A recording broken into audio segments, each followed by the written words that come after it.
Welcome to our channel English Guru Mantra. Myself Gaikwad sir, and today's video is little bit different. यापर्यंतच्या मागच्या व्हिडिओमध्ये तुम्ही प्रत्यक्ष face to face teaching पाहिलेलं आहे, परंतु या व्हिडिओमध्ये फक्त आणि फक्त स्क्रीन टीचिंग असणार आहे. आणि कृपया प्लीज कमेंटमध्ये मला तुमचं मत कळवा की ह्या दोन्ही प्रकारच्या व्हिडिओपैकी कोणत्या प्रकारचा व्हिडिओ तुम्हाला जास्तीत जास्त आवडला, म्हणजे यापुढे त्याच प्रकारचे व्हिडिओ मला बनवण्यासाठी मदत होईल. Thank you. Let's enjoy today's teaching. So guys, in the last video we detailed study about parts of speech, and we know there are 8 parts of speech. These 8 parts of speech means first one is noun, and there is also a video detail about noun and sub kinds of noun, and the link of that video which is related to noun that is given in the description box, as well as the second parts of speech is pronoun, third is verb, next is adverb, then adjective, preposition, conjunction and interjection. ह्या 8 शब्दांच्या जाती आहेत. तर शब्दांच्या जाती म्हणजे नेमकं काय, कशाला शब्दांच्या जाती आपण म्हटलेलं आहे, त्याचा अर्थ काय, आणि त्या शब्दांच्या जातीपैकी पहिला नाऊन डिटेल आपण घेतलेला आहे. हे दोन्हीही व्हिडिओज झालेले आहेत, ज्याची लिंक मी डिस्क्रिप्शन बॉक्समध्ये दिलेली आहे. And these 8 are the parts of speech. And now today we are going to learn the second one parts of speech. The name of that parts of speech that is pronoun. So the second parts of speech, that is pronoun, and we know it is an essential parts of speech. In Marathi it is called as a sarvanam. So today we are going to learn in detail about a pronoun. What is a pronoun?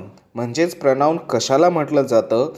According to its definition, means what can be the definition of pronoun, what is the definition of pronoun, and the simple way to learn that pronoun or to memorize it for a long time. म्हणजेच एक सगळ्यात सोपी, अतिशय महत्त्वपूर्ण आणि त्याच्या नावातूनच शोधलेली एक trick आहे, ज्याचा वापर करून आपल्याला कायमस्वरूपी प्रनाउन म्हणजेच सर्वनाम लक्षात ठेवता येतं. Then there are some examples. These examples are completely different. Their uses are different. And as per the uses of these all examples, there can be some subkinds of pronoun.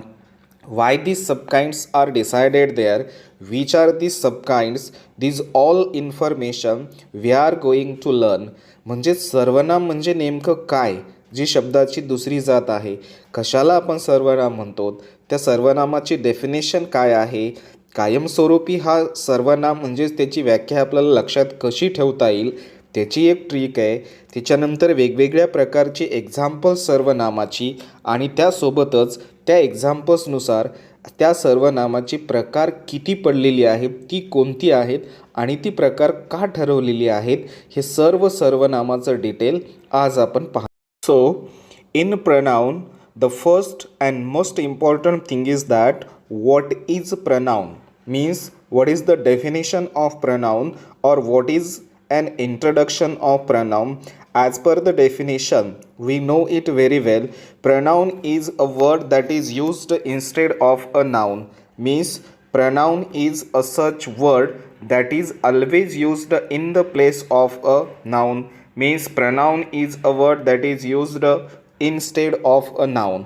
नामाऐवजी नामाच्या जागेवर त्या नामाची भूमिका play करणारा, त्या नामाचा पर्यायी शब्द म्हणून जो वापरला जातो, त्याला आपण सर्वनाम असं म्हणतो. म्हणजेच simply only one word is important here. That word can tell us it is a pronoun. Pronoun means it is simply a substitute or replica of a noun. Means pronoun हा एका नाउनचा रिप्लिका, ऑप्शन किंवा substitute असतो. Substitute म्हणजे त्याच्या जागेवर वापरलेला दुसरा शब्द, रिप्लिका म्हणजे त्याचं हुबेहूब, ऑप्शन म्हणजे त्याचा पर्याय. म्हणजेच नामाच्या जागेवर त्याचा पर्याय म्हणून, त्याचा डुप्लिकेट म्हणून त्याच्यासारखाच त्याच्या ठिकाणी वापरलेला दुसरा शब्द, ज्याला आपण प्रोनाऊन असं म्हटलेलं आहे. कारण का noun can not be repeated again and again, it will not be grammatically correct. That is why we have to choose an option of that noun to use it on the place of that noun, and here it is, that is a pronoun. म्हणजेच नामाचा पुन्हा पुन्हा वापर करणं हे संयुक्तिक होत नाही, म्हणून त्या नामाच्या जागेवर त्याच्यासारखाच त्याचा पर्यायी शब्द जो वापरला जातो त्याला आपण प्रनाउन असं म्हणतो. Substitute is most important word. Substitute means such a word that is used instead of anything else. We use it in cricket. Substitute player. If one player is injured, that time another comes on his place and he is called as a substitute. Here it is a pronoun. Noun is absence, and in the absence of that noun, another word is used there as a noun in the place of noun. That is a substitute. And in grammatical language, we call it as a pronoun. म्हणजेच नामाऐवजी नामाच्या जागेवर वापरला जाणारा शब्द त्याला आपण सर्वनाम असं म्हटलेलं आहे. It is so simple. And here is a simple trick to memorise that pronoun for a long time. We know that pronoun, in the name of pronoun there is noun. Means pronoun is made with the help of pro and noun. It is like this, pro plus noun, that is pronoun. Means pro आणि noun ही दोन शब्द एकत्रित आले आणि त्याच्यापासून pronoun हा शब्द तयार झाला. म्हणजेच प्रोनाउनच्या नावामध्येच काय आहे, नाउन आहे आणि नाउनच्या अगोदर प्रो वापरलेला आहे. जर आपण थोडासा विचार केला, ह्या प्रोची जर समजा आपण फोड केली तर we can say in case of pro that P stands for place, R stands for receiver, and O stands for off. It will be place, receiver, off, and already noun is there. So total meaning is like this: place, receiver of noun. It means in Marathi नामाची जागा घेणारा. म्हणजेच अशा प्रकारचा शब्द जो receiver of noun असतो तर तो काय रिसीव्ह करतो? It receives the place. कोणाचं प्लेस रिसीव्ह करतो? It receives the place of noun, and whatever it may be which receives the place of a noun, that is simply called as our pronoun. जो नामाची जागा घेतो त्या नामाची जागा घेणाऱ्या शब्दाला आपण प्रोनाउन असं म्हणतो. त्याला मेमराईज करण्यासाठी फक्त एवढं लक्षात ठेवलं तरी चालतं की place receiver of noun, that is our pronoun. No need to learn that definition. Only this thing is most important. Again I say pronoun means pro plus noun, and in that pro all the words are having different meaning. We can consider them like this: P means place, R means receiver, O means off, and already noun is there. It will be pronoun means place, receiver of noun, नामाची जागा घेणारा शब्द, a word which receives the place of a noun. It is so simple. Now let's see the examples of pronoun. Already and recently we studied it. Pronoun is a word which is used in the place of a noun. म्हणजेच नामाच्या जागेवर नामाऐवजी वापरलेला पर्यायी शब्द त्याला आपण सर्वनाम म्हटलेलं आहे. तर आता एक्झाम्पल कशा प्रकारचे आहेत पहा. The first one is here, boys are playing, comma, they play well. Here is the combination of two simple sentences. They are divided by using a comma. In the first sentence there is boys, and in the second one construction means after comma there is they. This word which is underlined here, that they is used instead of boys, that is why it is a pronoun. पहिले example, दे हा underline केलेला शब्द बॉईजसाठी वापरलेला आहे. Boys is a noun. In the place of that noun they is used here, that is why it is a pronoun. The second one example, Radha sings as a Kakku and she is good singer. The first one noun is Radha. Instead of that Radha, in second one construction there is use of she, so simply it is a pronoun. Third example, I wrote a poetry book. It is recently published. After comma there is it, and that is used for book. It is in the place of book. that it receives the place of a noun. That noun is book, and that is why that it is called as a pronoun. Fourth example, I can help you. या चौथ्या एक्झाम्पलमध्ये पहा, you आणि I दोन्हीही अशी शब्द आहेत ती कुठल्या तरी नाऊनला रिप्रेझेंट करतात. आय म्हणजे कुणीही असो, त्याचं एक विशेष नाव असेल, त्या नावाऐवजी वापरलेला तो शब्द आहे, सो तो सर्वनाम आहे. यू म्हणजे लिसनर, तो जो कोणी आहे त्याची एक आयडेंटिटी असेल, त्याचं नाव असेल, पण ते नाव इथं वापरलेलं नाही, त्याच्याऐवजी यूचा वापर केला, so it is our pronoun. In the last example, we is here, then them is, and we, those all words are, they are pronoun. We, them, and we. Again, one by one, in first example they, in second example she, in third one it, in fourth one I and you, and in fifth one we, them, we. These all are the examples because they are used exactly as per our definition of pronoun. They all are the receivers. They all are the receivers of a place, and they takes the place of a noun. That is why these are our pronoun. Generally, I, we, you, he, she, it, they, as well as him, her, them, your, my, our, its, ही जी pronouns आहेत ह्याला आपण generally mostly जास्त प्रमाणामध्ये pronoun असं consider करतो.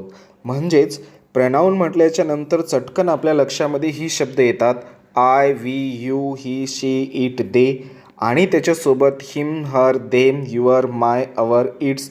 These words are mostly pronouns for all of us. याच शब्दांना आपण जास्त प्रमाणामध्ये प्रनाउन असं कन्सिडर करतो. पण या शब्दांच्या व्यतिरिक्त खाली जी दिलेली आहेत, every, everything, this, these, that, all, none, nobody, what, which, who, where, some, someone, and no one. These words are also the examples of pronoun. या शब्दांना सुद्धा प्रोनाऊन म्हटलं जातं. मग ह्यांना प्रोनाऊन का म्हटलेलं आहे? यामध्ये तर काही शब्द WS टाईप वर्डसुद्धा आहेत. वॉट आहे, विच आहे, हू आहे आणि वेअर आहे. These are the question words.